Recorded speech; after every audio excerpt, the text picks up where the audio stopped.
शिव पुराण में एक प्रसंग आता है, राजा श्रभ और दधीची जी का विवाद। क्या हुआ, दधीची और राजा श्रभ दोनों मित्र थे, परंतु एक सभा में उन्होंने क्या बोला दधीची जी ने कि राजा ही भगवान होता है, सबसे बड़ा राजा होता है, राजा से बड़ा कोई नहीं होता। परंतु दधीची जी ने नकार दिया। उन्होंने कहा नहीं, तीनों वर्णों में ब्राह्मण ही सबसे श्रेष्ठ होता है। तब राजा श्रभ ने इनका गला काट दिया वज्र से। किनका? दधीची जी का।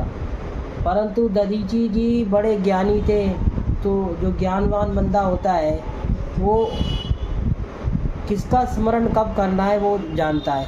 तो उन्होंने शुक्राचार्य का स्मरण किया।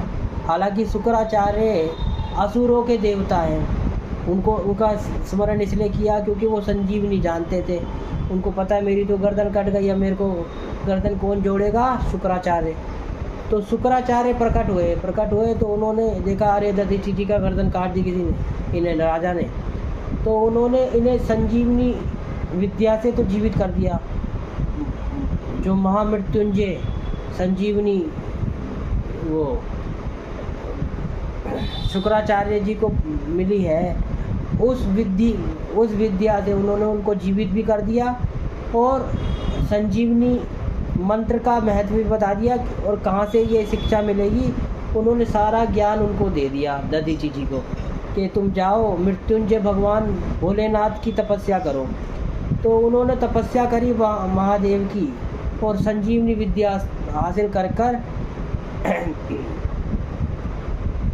3 वर मांग लिए बाबा भोलेनाथ से कि मैं अवध्य हूँ और मेरी वज्र जैसी शक्ति हो मेरे अंदर सब कुछ। और राज्यसभा में दोबारा लौटकर राजा श्रभ के सर पे एक लात मारी और कहा मैं किसी से नहीं डरता।